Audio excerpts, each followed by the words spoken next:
Gajanan developers Pune यांच्याकडून आता पंढरपुरात इसबाबी कलश मंगल कार्यालय येथे साकारला जातो आहे भव्य गजानन टॉवर 10 मजली ट्विन बिल्डिंगचा प्रकल्प। गजानन टॉवर मध्ये उपलब्ध आहेत अत्याधुनिक सुविधांनी युक्त 1022 स्क्वेअर फुटाचे 2 BHK फ्लॅट्स, सुशोभित प्रवेश कक्ष, सामायिक क्षेत्रासाठी अत्याधुनिक सुरक्षा यंत्रणा, लिफ्ट आणि सामायिक क्षेत्रांसाठी वीज बॅकअपची सुविधा, स्वतंत्र अग्निशमन यंत्रणा, 2 मजली पुरेशी पार्किंग व्यवस्था, प्रत्येक कार पार्किंगच्या ठिकाणी स्वतंत्र ईव्ही चार्जिंगची सोय, सोलर वॉटर यंत्रणा, प्रत्येक सदनिकेसाठी इन्व्हर्टरची सोय। इसबाबी कलश मंगल कार्यालय शेजारी साकारल्या जात असणाऱ्या गजानन टॉवर मध्ये आजच आपला हक्काचा आणि आधुनिक सुविधांनी परिपूर्ण अलिशान फ्रीसाठी संपर्क क्रमांक 7677700025। ताज्या घडामोडी पाहण्यासाठी PVN म्हणजेच पंढरी वार्ता न्यूज या चॅनलला सबस्क्राईब करा। शेतकऱ्यांना विनाअट संपूर्ण कर्जमाफी जाहीर करावी या मागणीसाठी राष्ट्रवादी काँग्रेस शरदचंद्र पवार पक्षाचे आमदार रोहित पवार हे 12 जूनपासून पंढरपुरात अन्नत्याग आंदोलन करीत आहेत। एकीकडे या आंदोलनास राज्यभरातील पक्ष संघटना, शेतकरी संघटना तसेच सर्वसामान्य शेतकरी या आंदोलनाच्या ठिकाणी भेट देऊन आपला पाठिंबा देताना दिसून येत आहेत। मात्र याचवेळी आमदार रोहित पवार यांच्या या आंदोलनावर टीकाही होतानाचे चित्र दिसून येत आहे। भाजप किसान मोर्चाचे माऊली हळणवर यांनी आंदोलनाच्या पहिल्याच दिवशी आमदार रोहित पवार यांच्या आंदोलनावर टीका केल्याचे दिसून आले, तर भाजपचे आमदार गोपीचंद पडळकर यांनीही रोहित पवार यांच्या या आंदोलनावर टीका केल्याचे दिसून आले।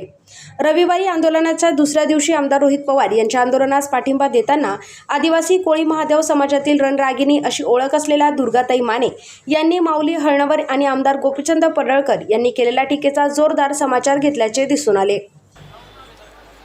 आज आपल्या पावननगरीमध्ये जे अन्नत्याग आंदोलन चालू आहे आणि आपले शरदचंद्रजी पवार गटाचे आमदार आज रोहित दादा हे आज मायमाऊलीसाठी आपल्या शेतकरी बंधुवांसाठी आज ते पंढरपूरमध्ये उपोषण व आंदोलन करत आहे, अन्न पाणी त्याग करून।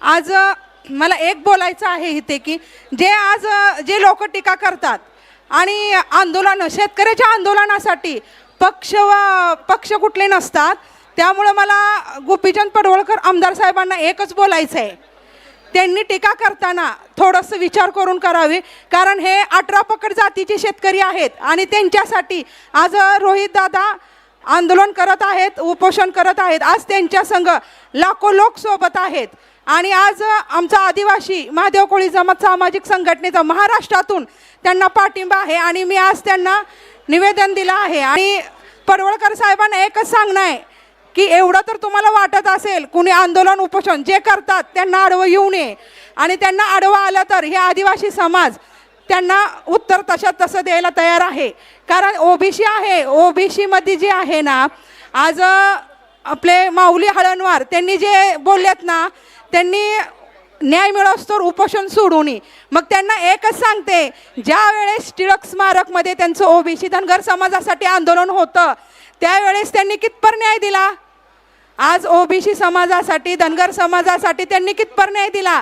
तर आज त्यांनी स्वतःचे खिसे भरले आणि त्यांचं आंदोलन थांबवलं, तर तसं इथं नाही ना रोहित दादांपाशी। आणि त्याचे साक्षीदार म्हणून अमरसिंह खांडेकर आहेत, तुम्ही विचारू शकता त्यांनी काय केलं त्यांच्या आंदोलनाच्या वेळेस, त्यामुळे त्यांनी बोलताना जरा विचार करून बोलावा।